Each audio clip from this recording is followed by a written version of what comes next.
लीला तत्व मुख्य है। राधा रस सुधा निधि के अंदर 3 पक्ष हैं। एक तत्व पक्ष है, एक रस पक्ष है, एक लीला पक्ष है। आज उस श्री राधा रानी के दिव्य वांगमय स्वरूप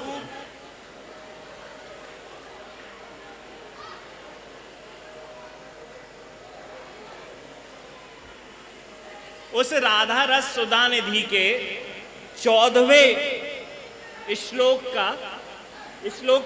का चिंतन करेंगे, उसकी रास का, उस लीला का आस्वादन करेंगे।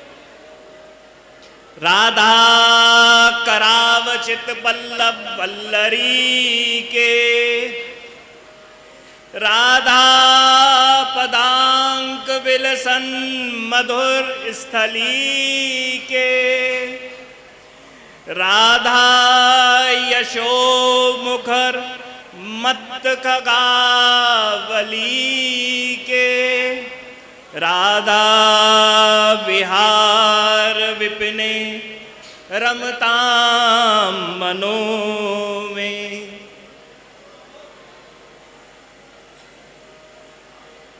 राधा करावचित पल्लव वल्लरी के। देखो, रस तत्व तो सुना होगा,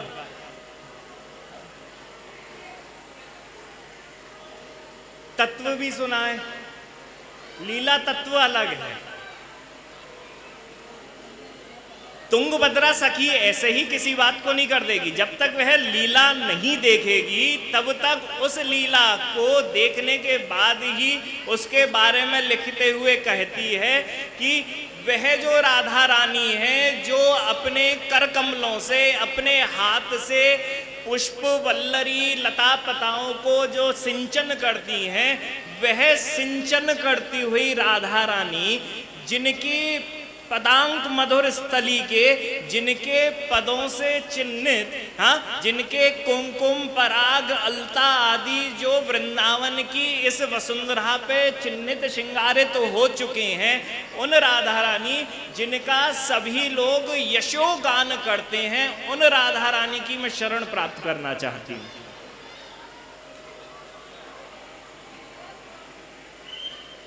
राधा करावचित पल्लव वल्लरी के,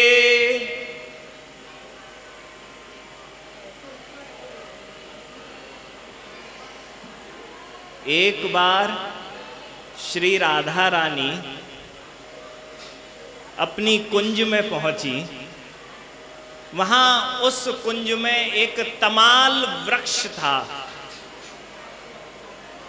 तमाल वृक्ष काला होता है, ये भगवान श्री कृष्ण का ही रूप है। राधा रानी जब भगवान श्री कृष्ण से वियोग होता है, राधा रानी को जब भगवान श्री कृष्ण से मिलने की उत्कंठा होती है और भगवान श्री कृष्ण उस समय पर किसी कारण से अनुपस्थित होते हैं, तब वह तमाल वृक्ष पे जाती हैं। यहां तमाल वृक्ष लगा हुआ है, उस तमाल वृक्ष के पास राधा रानी गई। वहां पे एक हेमलता वल्लरी, एक लगी हुई, एक बेल, एक लगी हुई लता पताएं लगी हुई थी, उस पेड़ से चिपकी हुई थी। हेम जो है वो गौर वर्ण को दर्शाता है, वह राधा रानी को दर्शा रहा है। तमाल वृक्ष जो है वह कृष्ण को दर्शा रहा है। ऐसा लग रहा है कि अरे भगवान, यह तो राधा कृष्ण ही साक्षात जैसे आलिंगन कर रहे हो। देखो, वृंदावन के जो वृक्ष हैं या लता पताएं हैं, उद्धव जी महाराज ने कहा था, हमें भागवतम के अंदर आया है कि हमें कुसुम सरोवर के पास भैया लता पता बना के भेज दो। कितनी सारी कथाएं आती हैं वृंदावन की, जिसके अंदर इस बात के सिद्धांत को रखा गया है कि जितने भी वृक्ष हैं वह भगवान श्री राधा कृष्ण के ही भक्त हैं। शास्त्रों के अंदर तो यह आया है कि शांडिल्य मुनि जो हैं वह बेल के वृक्ष के रूप में हैं, लोमश ऋषि जो हैं वह जटामासी के रूप में हैं, भीष्म पितामह नागकेसर के रूप में हैं, अर्जुन जो है भक्त अर्जुन जो है वह अर्जुन वृक्ष के रूप में है, और जितने भी शोक रहित भक्त हैं वह शोक रहित भक्त ही अशोक वृक्ष के रूप में है। विश्वकर्मेव कुंदापित प्रभाकरः, जो विश्वकर्मा है भगवान, जो देवताओं के आर्किटेक्ट है, मिस्त्री हैं जो, वह मिस्त्री भी कुंद नाम का जो भगवान, ये वृंदावन के अंदर एक पुष्प होता है, कुंद की माला भगवान पहनते हैं, वह कुंद के रूप में है। और वैकुंठाधिपति, वैकुंठपति मेरे महाविष्णु भगवत वैकुंठ नाथ इव सर्वदा नवदमनकः, महाराज वह नवद्रोण का एक पुष्प आता है, वह नवद्रोण के रूप में वैकुंठपति यहाँ इस धरा, इस वसुंधरा में, इस धाम वृंदावन के अंदर विराजे हैं। श्री राधा रानी का इस श्लोक के अंदर, इस पद के अंदर वात्सल्य भाव नजर आता है। वात्सल्य क्या? जहां पर अपना स्वामित्व स्थापित हो और उसके बाद उस दीन की सेवा करी जाए। जैसे बच्चा दीन है, बच्चा कुछ काम नहीं कर सकता है, छोटा बच्चा है, मां का उसके ऊपर स्वामित्व होता है और उस दीन की सेवा वात्सल्य रूप से करी जाती है। यहां जितनी भी लता पताएं हैं, वृक्ष आदि हैं, उन सबको श्री राधा रानी की कृपा ही चाहिए।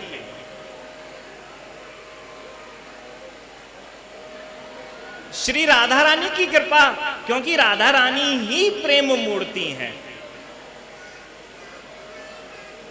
आह्लादनी स्वरूपा महाभाव रूपा, वह तो राधा रानी ही है ना। कन्हैया के पास कहां प्रेम है? रस सागर का जो सार है वह कृष्ण है, और जो उन कृष्ण जो हैं, जो जिन्हें रस सार मूर्ति कहा जाता है, उस रस सार मूर्ति का भी अगर कोई सार है वह राधा रानी है।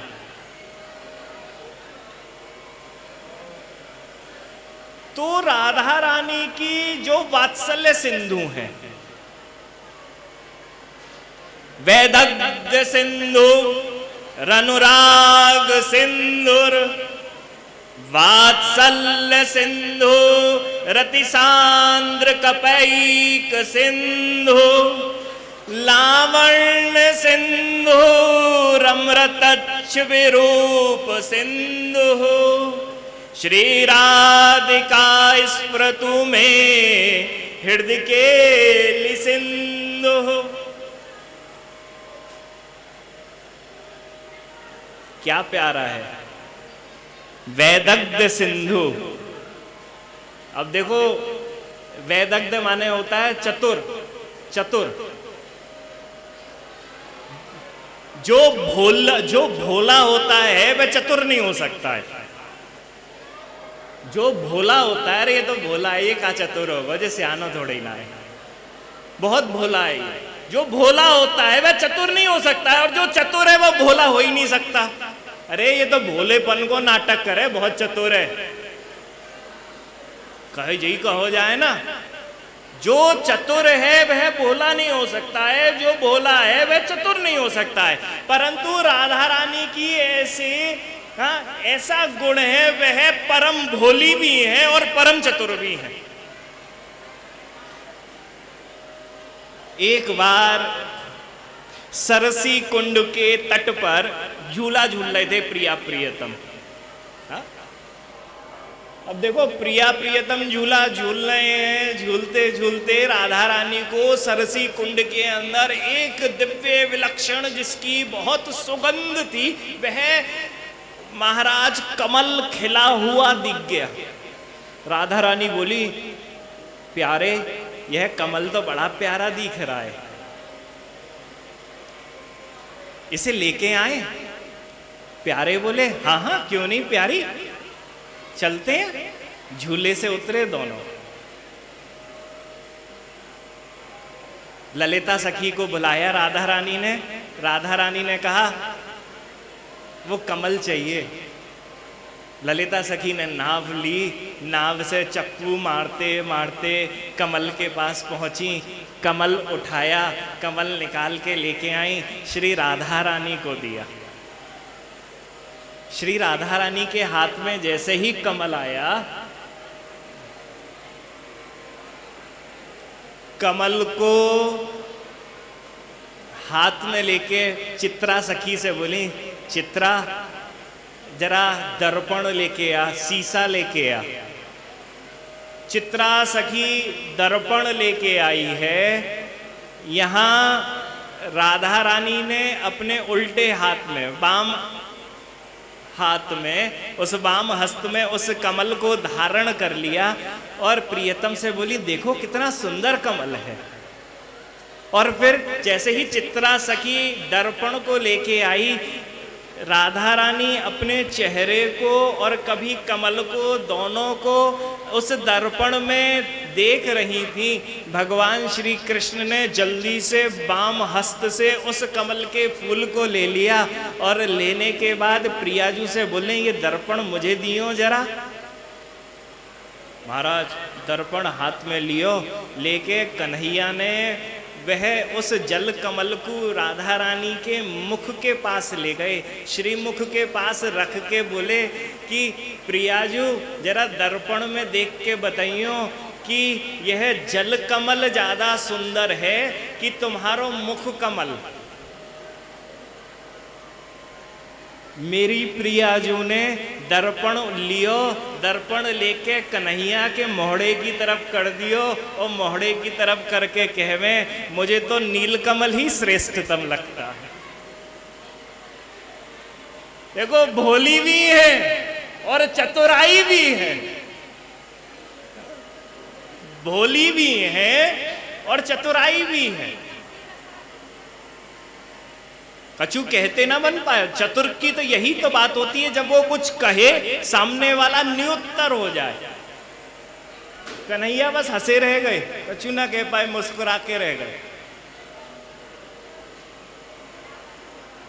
वेदग्ध सिंधु रनुराग सिंदूर। अनुराग तो महाराज, अनुराग रस सागर ही श्री राधा रानी है। अनुराग की ही चर्चा चल रही है। तीसरा है वात्सल्य सिंधु। राधा रानी को जो वात्सल्य है वह सिंधु के समान है। तो श्री प्रिया जो अपना वात्सल्य देने के लिए वह जितनी भी भक्ता हैं, जितनी भी गोपियां हैं जो लता पता वृक्ष बनकर इस धाम वृंदावन के अंदर विराजी हुई हैं, उनके पास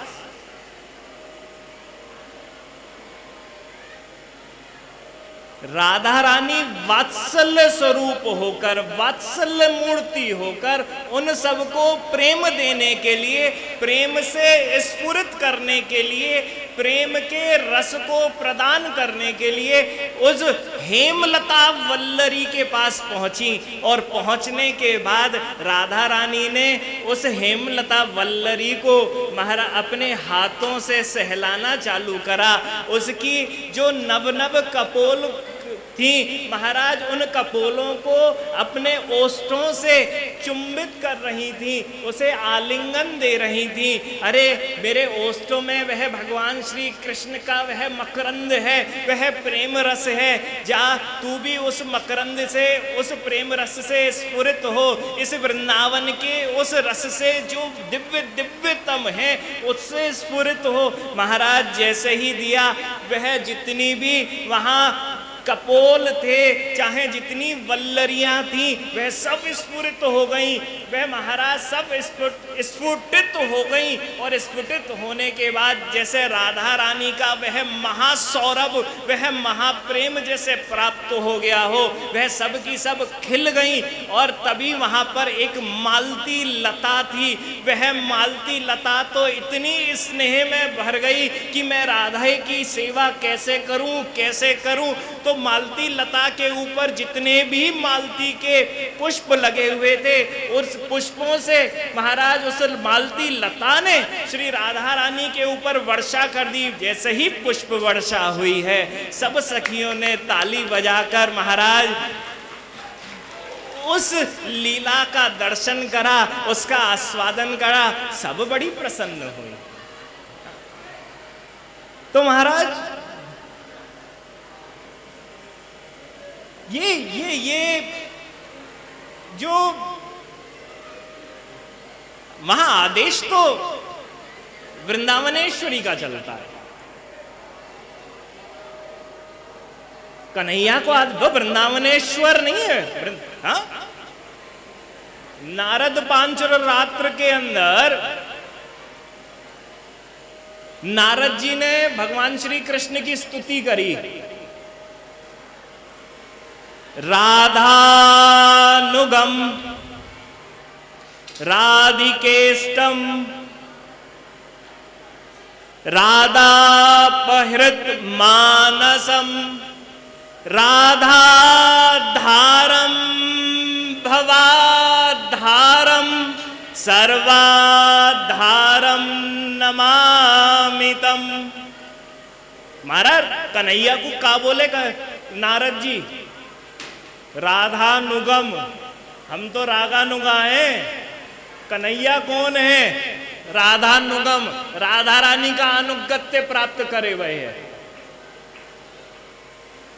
वृंदावन के अंदर उनकी गति नहीं है, हैं दोनों एक तत्व में। देखो तत्व में कहीं भेद नहीं है, राधा कृष्ण एक है।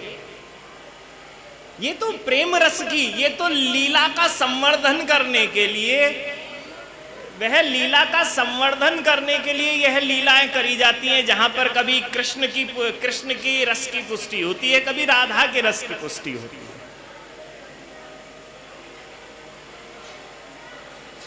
राधानुगम, अरे राधा सप्तशती के अंदर तो बड़ा बढ़िया श्लोक आया है। राधा सप्तशती के अंदर तो बोला है वो कन्हैया कौन से हैं, क्या करते हैं? बोले राधाधीनः सदा ब्रूते पश्यत यत् शृणोति च राधाधीनश्च हसति गयत्यति च नृत्यति। अरे जो वो कन्हैया है ना, वो राधानुगा है, और राधानुगा में भी वो राधाधीन है, राधा रानी के अधीन है। कैसो अधीन है कि वह बोलते भी हैं, हंसते भी हैं, और अगर कानों से सुनते भी हैं तो राधा रानी की आज्ञा से करते हैं, खुद नहीं करते हैं। राधा रानी की जब आज्ञा हो जाती है तब कन्हैया कछु करे। अच्छा, और क्या करते हैं?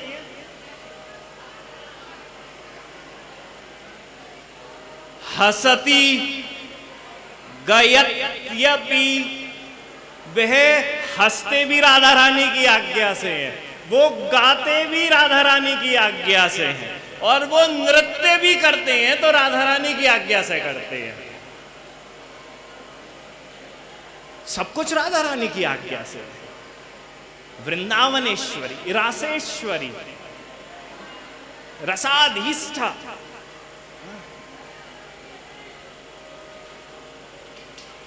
उन रसाधीष्टा जो वात्सल्य सिंधु की मूर्ति है।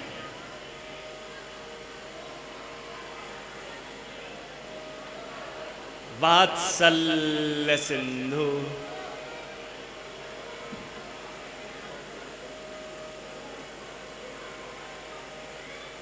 ये वात्सल्य ही है जिसने जितने भी भक्त इधर इस वृंदावन के अंदर विराजमान हैं, उन भक्तों को वह प्रेम की प्राप्ति कराई है जो देवों के लिए भी दुर्लभ है।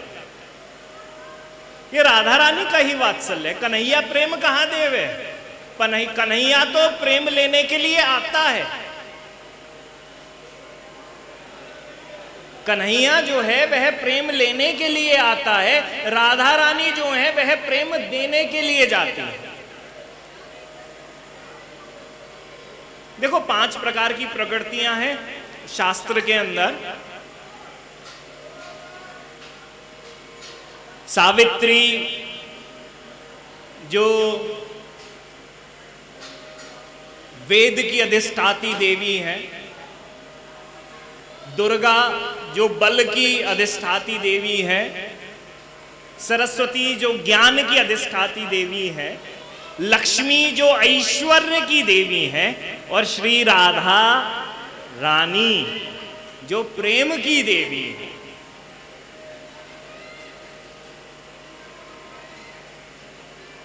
इस संसार में सब कुछ है सबके पास। इस कलयुग के अंदर अगर किसी चीज की कमी है तो वह प्रेम की कमी है। परिवारों के अंदर भी कहीं कुछ नहीं है तो प्रेम ही नहीं है। सब कुछ मिल जाता है, प्रेम ही नहीं मिलता है।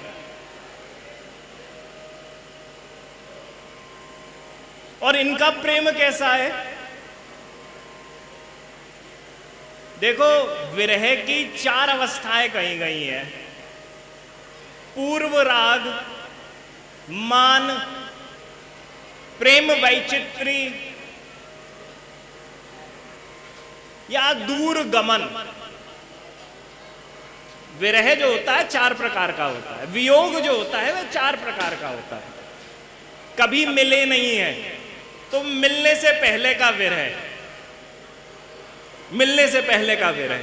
कभी किसी से मिले नहीं है परंतु जानते हैं, उनके बारे में सुना है, उनसे मिलने की चेष्टा कर रहे हैं, कैसे भी करके मिलेंगे किसी दिन, अब तक मिले नहीं है, तो ये पहला विरह है। दूसरा विरह मान, माननी का विरह। हाँ? कारण हो या ना कारण हो, इच्छा हो या ना इच्छा हो, रूठ के बैठे जावे, मना ले तू हमने। राधा रानी माननी देवी है। कारण हो या ना कारण हो, ठकुरानी फट सीना मारा बैठ जाए।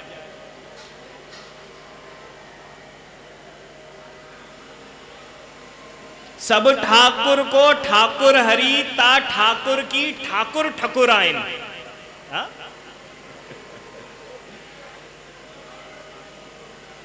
सब ठाकुरन को तो ठाकुर हरि और बा ठाकुर की ठाकुर ठकुराइन।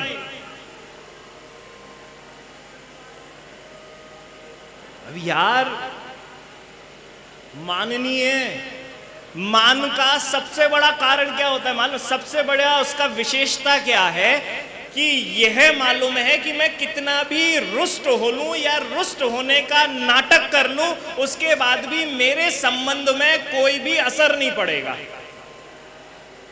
या तुम्हारी बीवी जरा सा गुस्सा है जाए, कितनों दिन झेल लोगे?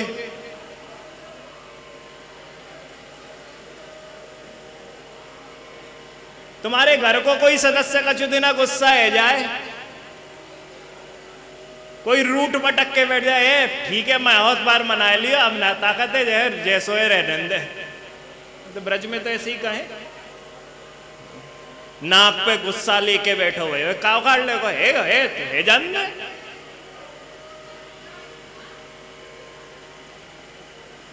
ये माननीय है, मान कर रही है, परंतु इनको मालूम है कृष्ण चंद्र कहीं जाएंगे नहीं, यह तो चंद्रमुख कमल के पीछे भंवरा पड़े हुए हैं।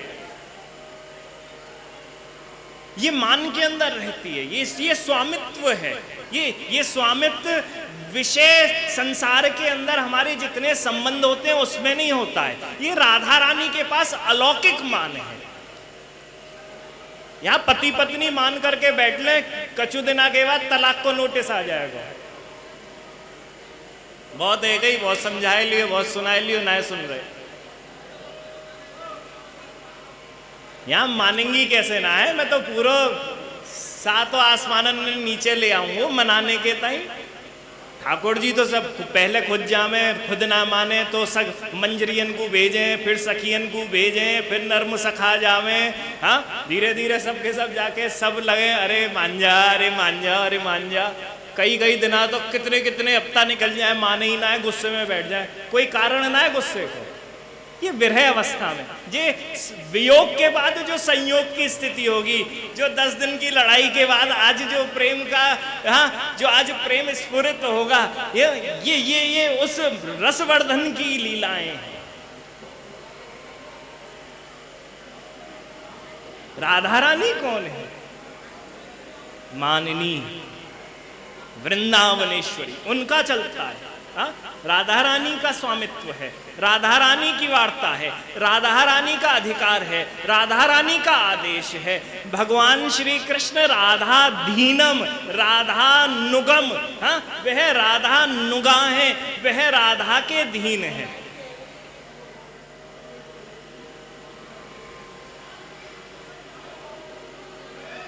और वह वृंदावनेश्वरी क्या करती हैं? देखो, प्रेम अनुराग की मूर्ति है और वह प्रेम अनुराग देने के लिए ये मां का कर्तव्य है अपने बच्चों के पास जाना। सखियां कौन है? उन्हीं के जो चंद्र, उनकी जो नख चंद्र है, जो उनके पैर की उंगली का एक नाखून है, उस नाखून में से जो अनेक रोशनियां निकलती हैं, उन रोशनियों की एक रोशनी से, अनंत रोशनियों की एक रोशनी से सब सखियां प्रकट हुई है। तो जितनी भी गोपियां हैं, जितने भी भक्त हैं, जितने भी गोपी रूप में इस वृंदावन के अंदर लता पता बन के या किसी भी रूप में अवस्थित हैं, वह सब श्री राधा रानी का ही ध्यान करती हैं।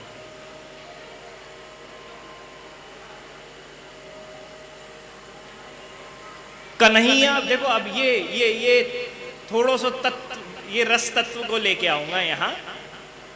कन्हैया भी जब वृंदावन के अंदर आता है तो उसका जो पूरा वेश होता है, उसके हाथ में बांसुरी भी है, चाहे उसने कंकड़ झंकड़ सब पहन रखे हैं, वह सब भी या तो गोपी रूप में है या राधा रूप में होते हैं।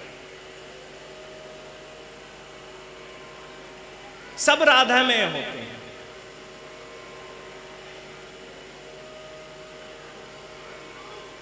शास्त्रों के अंदर तो वेणु जो है वह शिव जी को भी बताया गया है, उस वेणु को सरस्वती भी बताया गया है पुराणों आदि की कथाओं में।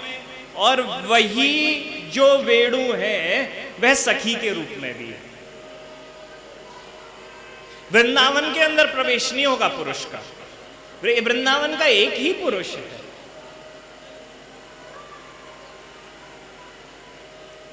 भगवान श्री कृष्ण भी जब उस वृंदावन के अंदर जाता, देखो अब यहां वात्सल्य को समझना।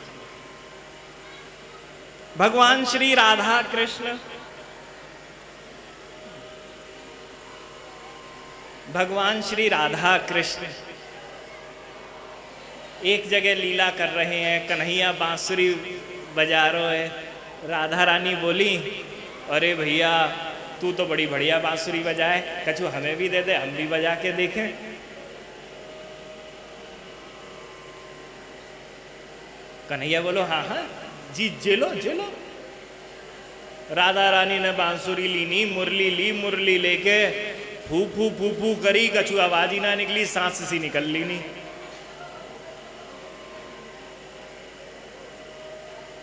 राधा रानी ने भाई बांसुरी देखो, बाकी एक एक छेद देखे, बाकी नली देखी, कहीं कछु कूड़ा वूड़ा तो ना अटक रो, कछु थूक वूक लग गए हो कन्हैया को, देख लो कछु पूरी साफ है कि ना है, पूरी साफ ही भैया, कहीं कछु ना हो। ठाकुरानी ने मारा, फिर से बजाया हो, फूक मारी, भाई बज जाए, दूसरी बार ना बजी, तीसरी बार फिर बजाए हो, तीसरी बार ना बजी, 4-5 बार कोशिश करी बजाने की, भाई मुरली को वो मुरली ना बजी। राधा रानी बोली है जे तू जैसो तेरी मुरली वैसी दर्रक जाए ना बज रही। राधा रानी गुस्सा में है गई, भैया ऐसा कहा है यार, हम तो बड़े बड़े वाद्य यंत्र बजाए, तेरी मुरली तो बड़ी टेढ़ी टेढ़ी सी है, वजह कहीं ना देवे। कन्हैया ने जैसी मुरली लीनी, महाराज बा मुरली वह बंसी जो सखी थी वह थर थर कांपती हुई वहीं प्रकट है गई, हाथ जोड़ के खड़ी है गई, हाथ जोड़ के बोले राधा रानी गुस्सा मत करो, मैं तो आपकी सखी हूँ, मैं तो आपकी ही पतिव्रता हूँ, मैं आपको ही मानती हूँ, आपका ही धर्म मानती हूँ। हाँ, मैं तो कन्हैया को मानती नहीं, मैं तो आपकी सेवा ही कर रही हूँ। राधा रानी बोले ये तो बजी क्यों ना है, तू इतनी बड़ी बड़ी बातें कर रही है, इतनी बड़ी बड़ी सब कह रही है, तू बचे क्यों ना है। अब तो मालूम चल गया तू होगी मेरी, परंतु अब तो तुझा की है गई है कन्हैया की, वही के भाई बैसो गजब को संगीत मधुर माने। हाँ, रास के अंदर आए हो ना, विश्वनाथ चक्रवर्ती बात कहते हैं महाचौर चक्रवर्ती।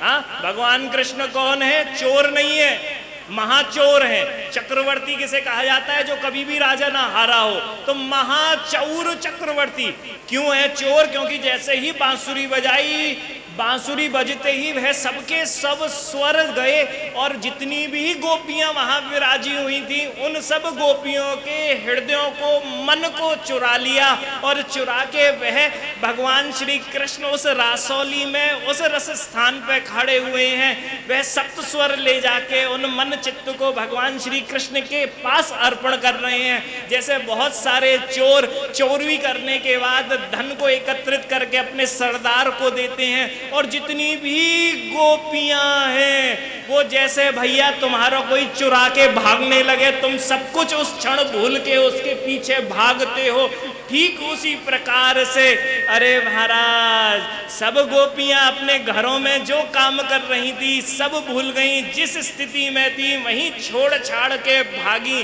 किस लिए भागी, अरे मनमोहन ने हमारा मन चुरा लिया, तभी तो उन्हें मनोहर कहा गया ना, मुरली मनोहर नाम क्यों पड़ा, मुरली से मन को का हरण करने वाले महाचौर चक्रवर्ती। बोले सखी तो हमारी थी, अब तो दिख गए हो, तू तो जई की है।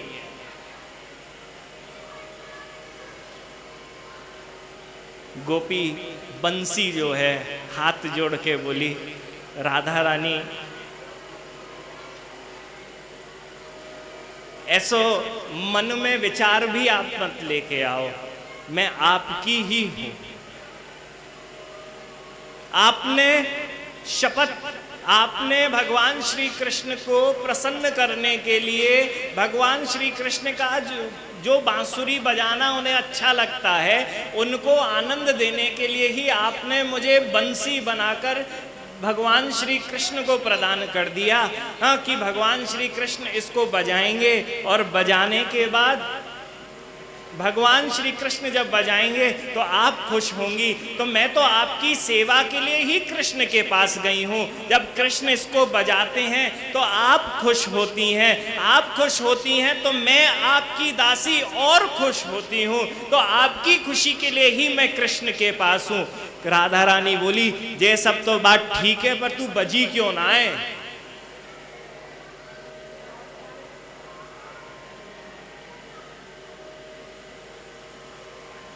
मुझे मालूम चल गया तू है ना है, तू मीठी मीठी चीड़, हाँ चिकनी चुपड़ी बातें मेरे सामने कर रही है, तू है ना है मेरी।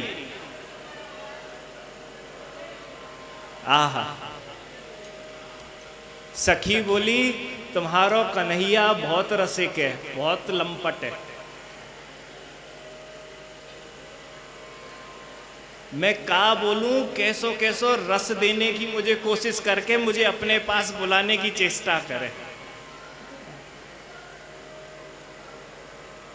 महाराज मुहुष चुंबतये आलिंगति, बार बार मेरे होठों पे चुम्बन देता है जब बजाता है, परंतु मैं आपकी सखी हूं।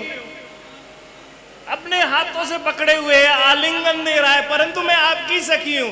मेरे अंदर वो बार बार रस की स्फूर्ति करके अपनी तरफ कृष्ण स्नेहादिका मनाना चाहता है, पर मैं क्या बताऊं, मैं तो आपकी सखी हूं। अपने पास सुला लेता है मुझे, परंतु मैं इन सबको हटा के, मैं इन सबको ध्यान भी नहीं देती हूं, क्योंकि मैं तो आपकी सखी हूं। राधा रानी बोली वो बात तो सब ठीक है, तू पर बजी क्यों ना है।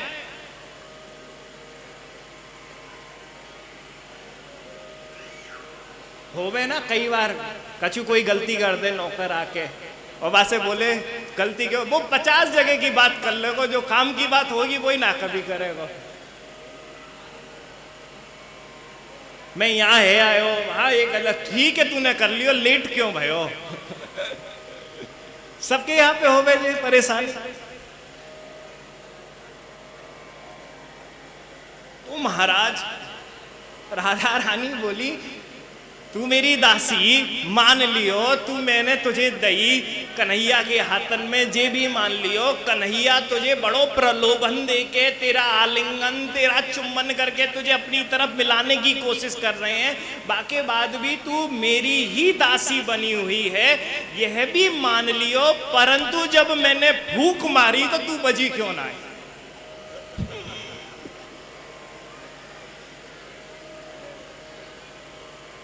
देखो ये लीला का आस्वादन है।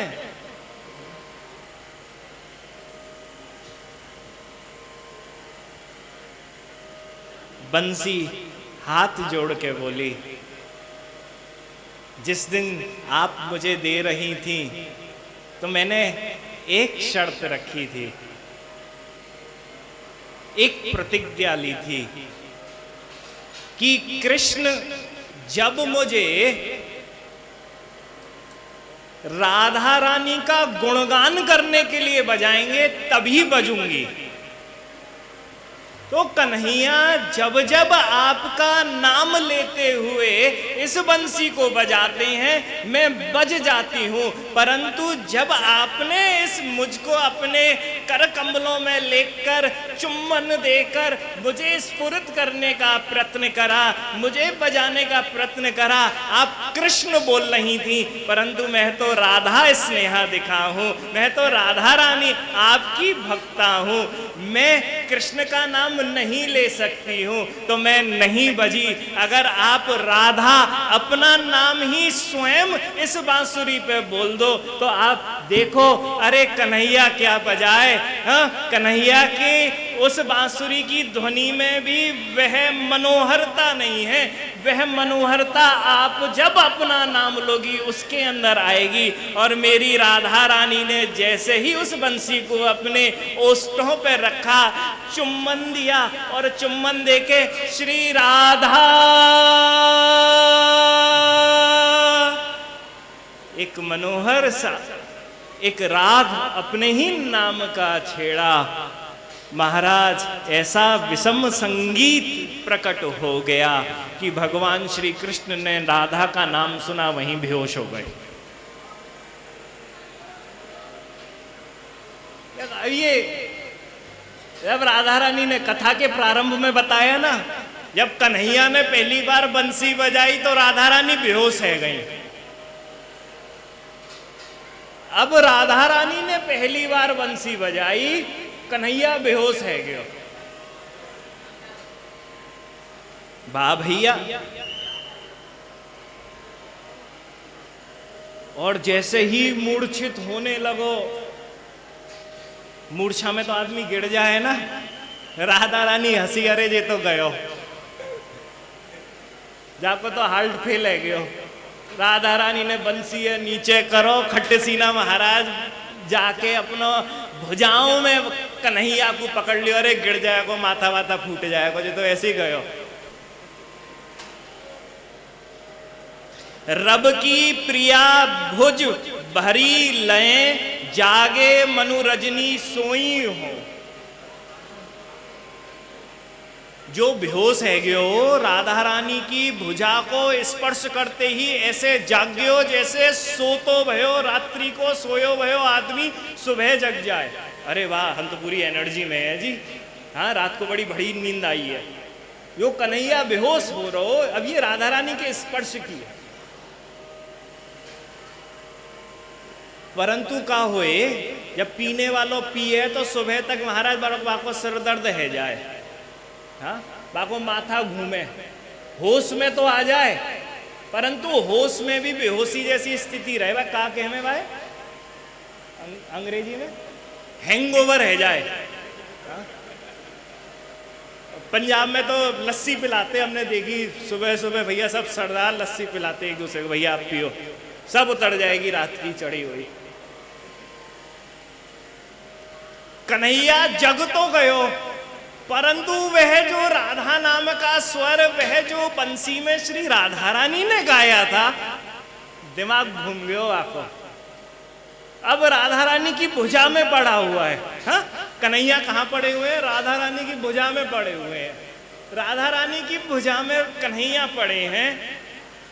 अरे राम, पर मन ना करो, अभी कछु ध्यान में ना है, हैंगओवर है गयो बाको, बंसी की ध्वनि को, बंसी के संगीत को, राधा नाम का ऐसा विषम राधा नाम कभी ना सुना था ना बजाया था उन्होंने।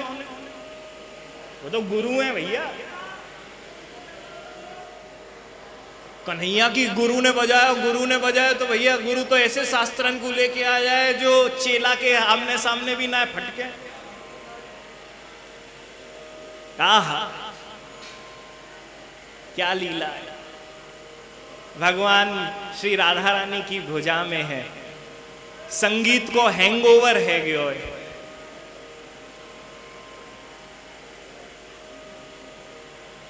अब राधा रानी को होश में लेके आना है, कन्हैया को हंस रही है, बताओ एक ही नाम बोलो है, 2 मिनट के ताई, 2 सेकंड के ताई बजाइए तो बेहोश है गयो। अपनी चरवित बीड़ी को, पान को, हाँ, हैंगओवर उतारने के लिए कन्हैया के मुख में दिया। लस्सी पिलावे ना यहाँ पे भैया, यहाँ की लीला तो बीड़ी की लीला है ना, वृंदावन की लीला बीड़ी की लीला है। जब तक बीड़ी नहीं होवेगी राधा कृष्ण की लीला ना हो सके।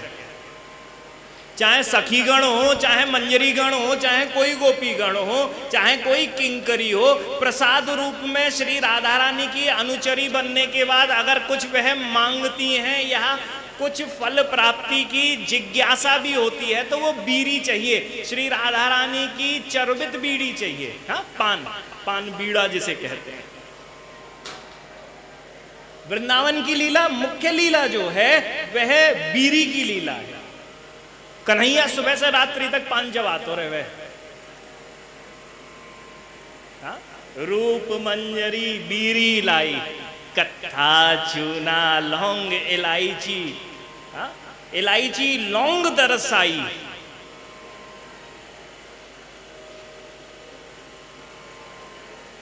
कछु श्री लाल जी के मुख में दई और श्री प्रिया मुख अधिकाई।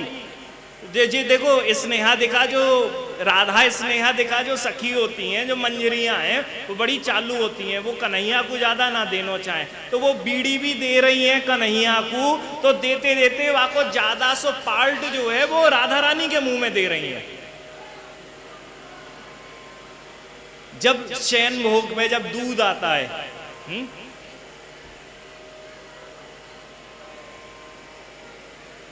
मधुर मधुर दूध पीवत नागर, हा? वह नागर के पास दूध लेके आती हैं। तो अब देखो ये भाव है, ये कृष्णया देखा, यहाँ राधा स्नेहा दिखा वृंदावन के अंदर आती हैं, तो अगर वह दूध को कटोरा लाके राधा रानी को देंगी, ये देख वहां लीला की बात है। वहां दूध को कटोरा लाके राधा रानी को देवेंगी तो राधा रानी पहले नहीं पीती हैं, राधा रानी कन्हैया को पिलाती हैं। परंतु मंजरियां इतनी चालू हैं, मंजरियां इतनी चतुर हैं कि वह कटोरा लाके कन्हैया के हाथ में रख देवे, जे ले पी ले।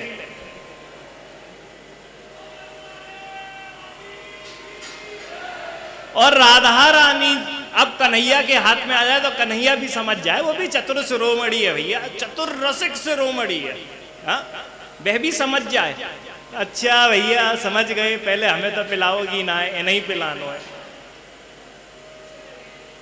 कछु राधिका, हाँ कछु राधा पिवाई, महाराज राधा रानी को कछु पिला रहे हैं, पहले तुम पी लो भैया, तुम्हारी सखी ने ला के ही दियो, तुम्हें पिलाने के तई हमारे हाथ में पकड़ा दियो, हमें तो देखे ही ना है, हमारी सेवा ही ना करे, तुम ही तुम हो।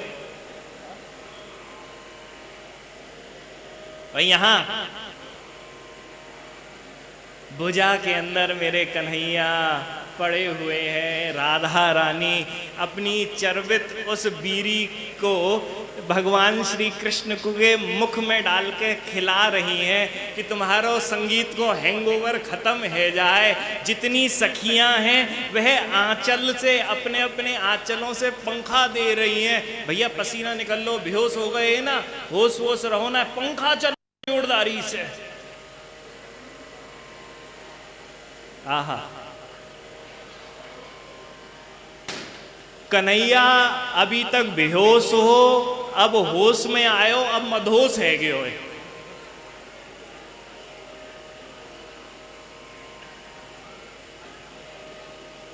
भैया राधा रानी ने पकड़ के रखो है, ये वात्सल्य मूर्ति है। राधा रानी का वात्सल्य वैसे दिखता है जब भगवान श्री कृष्ण को खाना खिलाती है, हाँ? जो रस शास्त्र के नियम के अनुसार श्री राधा रानी का वात्सल्य भगवान श्री कृष्ण के ऊपर दिखता है जब राधा रानी कृष्ण के लिए रसोई बनाती हैं और अपने कर कमलों से उनको खिलाती हैं। परंतु यहाँ आज दूसरा वात्सल्य कन्हैया को देखो तो कन्हैया तो होश में ना आने की जगह मदहोश है जा रहे हो। अरे वाह, बताओ, आज तो अंक में पड़े हुए हैं। ये जो राधा रानी की जितनी भी सखियां हैं जो रोज गारी देवे, आज तो पंखा जल रही है, बड़ी सेवा है रही है हमारी।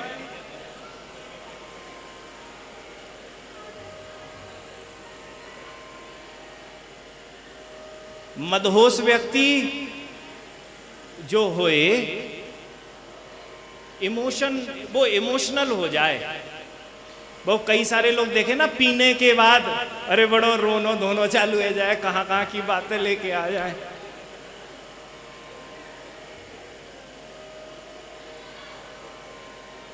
भगवान श्री कृष्ण ने मेरी राधा रानी का उस वात्सल्य का दर्शन करा और दर्शन करने के बाद ऐसे मदहोश हुए कि रोने लग गए।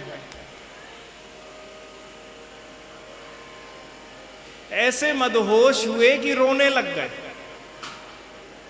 कैसे जैसे सदा सुभाए के रोए वो के छुए वो पाए। ऐसे रोने लगे कि जैसे वात्सल्य मूर्ति के दर्शन करे कि रोते रोते, अरे तुम तो ऐसी वात्सल्य मूर्ति, तुम्हारे पैर का है, तुम्हारे पैरों को मैं छूना चाहता हूं, अपने मस्तक पे लगाना चाहता हूं। वरना जब जिनसे वात्सल्य मिलता है, जो माता पिता रूप में या कहीं से भी वो वात्सल्य प्रदान करते हैं, उनके पैर छुए जाते हैं, उनके पैरों को अपने मस्तक पे लगाया। भगवान श्री कृष्ण को इतना वात्सल्य, अरे मेरी माँ ने भी इतना प्यार ना करो, अंक में ऐसे ना भरो, पंखा किसी ने ना झले, मैया यह सब कछु अकेली अकेली करती रहती। अरे यहाँ तो सब सखियाँ लगी भाई, पंखा भी कर रही हैं, हाँ मैया ने तो दूध भी खिलाया, तेरो तो यह चर्बित जो बीरी पान है ये तो बड़ो गजब को है, हाँ जाने तो होश में लाने की जगह मदहोश कर दियो है। क्या वात्सल्य है, राम राम। ऐसी सेवा देखी कन्हैया ने, इमोशनल है गयो, रोने लगो। ये लीला संवर्धन है।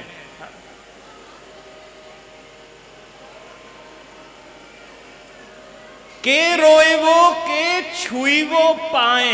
महाराज क्या रो, कहाँ मेरे प्रिया जी के चरण है, मैं कहाँ उनको छू, मैं उनको छूना। अरे आप वात्सल्य मूर्ति है। वात्सल्य सिंदूर।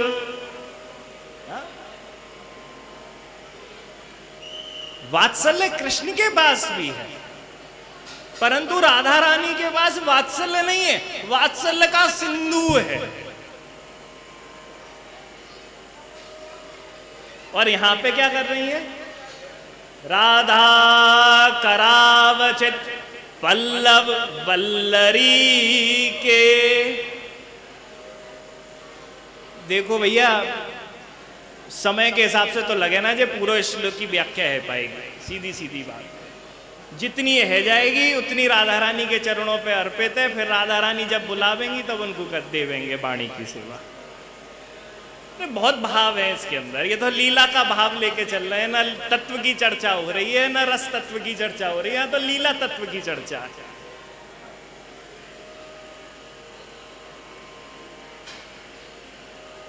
श्री राधा रानी ने जैसे ही उन पल्लवों को, उन लता पताओं को आलिंगन दिया, स्फुरित करा, महासौरभ उस प्रेम से स्फुरित, उसे पुष्ट करा। पुष्टित करने के बाद मालती लता ने जितने भी उसके ऊपर फूल लदे हुए थे उन पुष्पों से वर्षा करके, जैसे श्री राधा रानी का पुष्प अभिषेक वहीं पे कर दिया हो।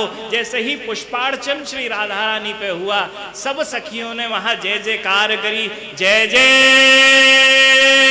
श्री राधे महाराज।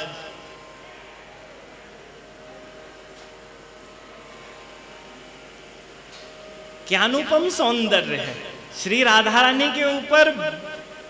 वह लता पता, वह वृक्ष स्वयं पुष्पों की वर्षा कर रहे हैं। कोई मनुष्य, कोई सखी नहीं, वह महासौरभ से भरी हुई वह लताएं पताएं जो उसके वृंदावन के प्रेम से, रस प्रेम से पुष्ट हो चुकी हैं, वह क्या दूं मैं अपनी राधा रानी को, क्या सेवा करूं। अरे यह राधा रानी ने हमें जिस प्रेम से स्फुरित करा है, उस स्फुरित का जो फल जो पुष्प के रूप में प्रकट हुआ है, उन पुष्पों को ही मैं राधा रानी को दे देती हूं, उन्हीं से ही उनकी अर्चना करती हूं। सब पुष्पों को राधा रानी बड़ी प्रसन्न हुई। राधा रानी, सब सखियां बड़ी प्रसन्न हैं। राधा रानी अब जब चलने लगी रास स्थली की तरफ, तो उनके पैरों में लगे हुए कुमकुम, पराग, अलता, केसर, चंदन, वह सबके सब मणि में जो वह दिव्य वृंदावन है, उन सब वृंदावनों पर उनके पैरों की छाप, उनके 19 जो चरण चिन्ह हैं, उनकी छाप उन पे पड़ गई। और यहाँ जितने भी पुष्प गिरे थे और जितनी भी जगह श्री राधा रानी ने जिन जिन वल्लरियों को अपना वात्सल्य देने हेतु चुम्बन दिया था, अपने हाथों से सहलाया था, अपने हाथों से कर कमलों से जिनको पुष्ट करा था, उन सब पर वह सबकी सब राधा में हो गई और उन सब के अंदर राधा रानी का प्रतिबिंब दिखने लगा। यहां पूरा प्रतिबिंब दिखा।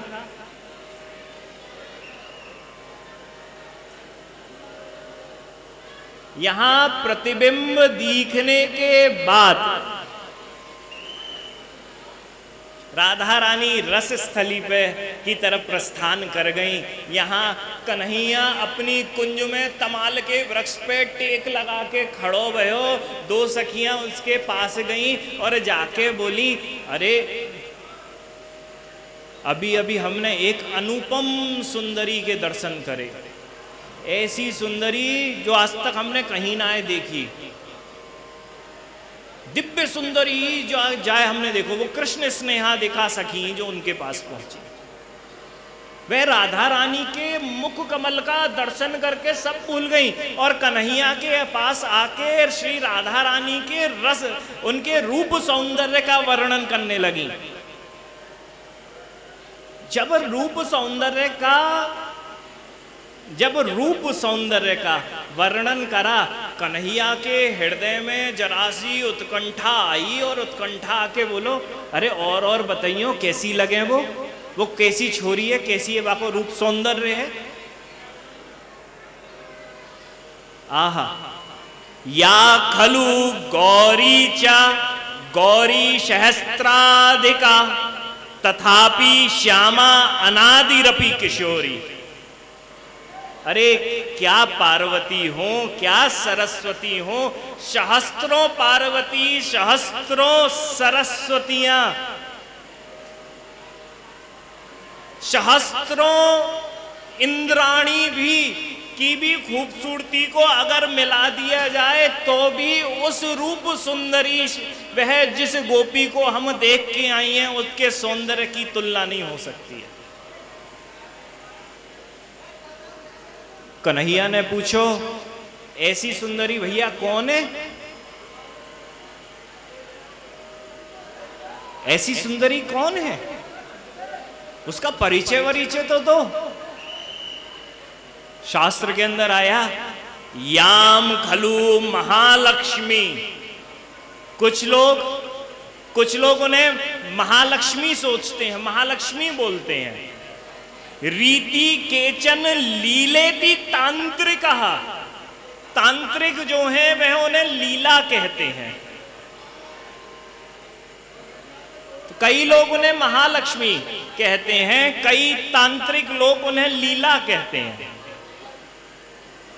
परंतु सा आनंदिनी परमानंद रूप पर ब्रह्म वैति बोधवयम। अरे भैया, वह आनंदिनी जो है वह ना महालक्ष्मी है और वह ना कोई लीला है। अरे वह तो परम ब्रह्म साक्षात परमात्मा श्री राधा रानी।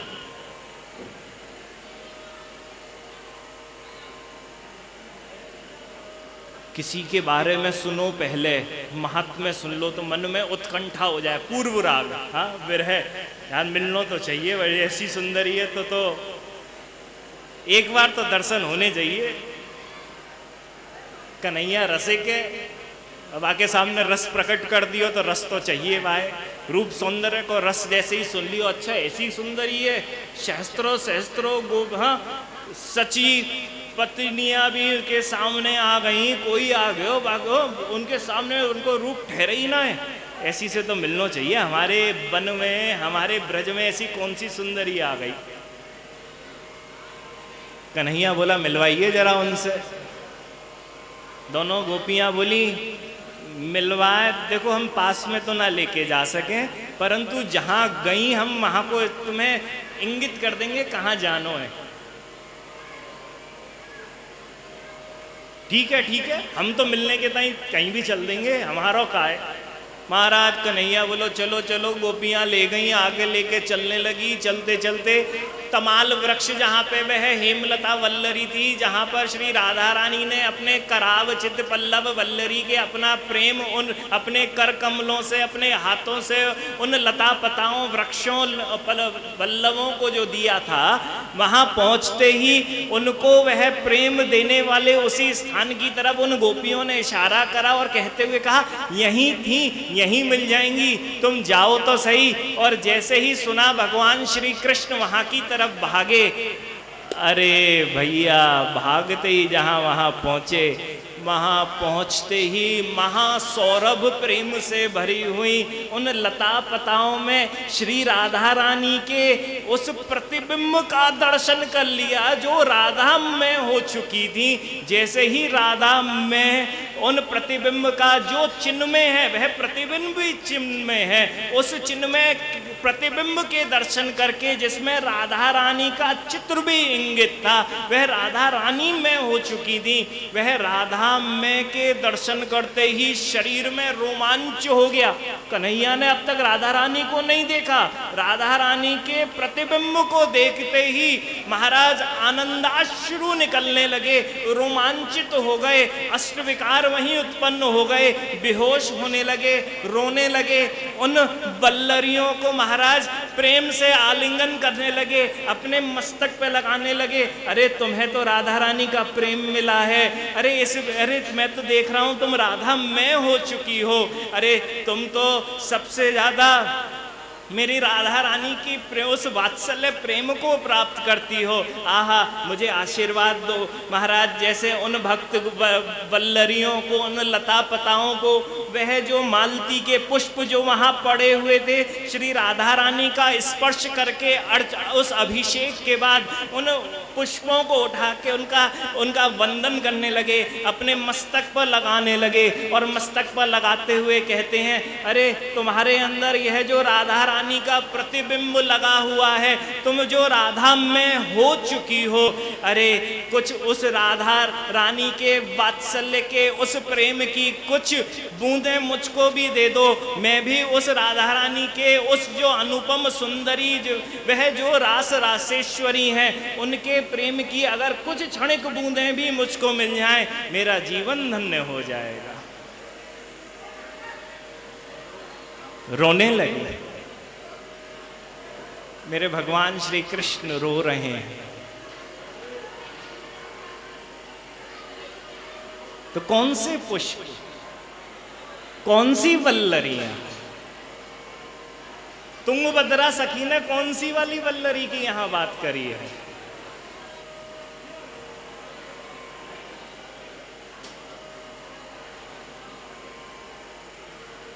जो राधा रानी के हाथ, ये देखो लीला पक्ष है। राधा करावचित पल्लव वल्लरी के। भाई किसी लीला की स्फूर्ति तो हुई होगी, तभी तो उन्होंने इस बात को लिखा। तुंगभद्रा सखी किस बात की बात कर रही है? राधा रसदा निधि किस बात की, कौन सी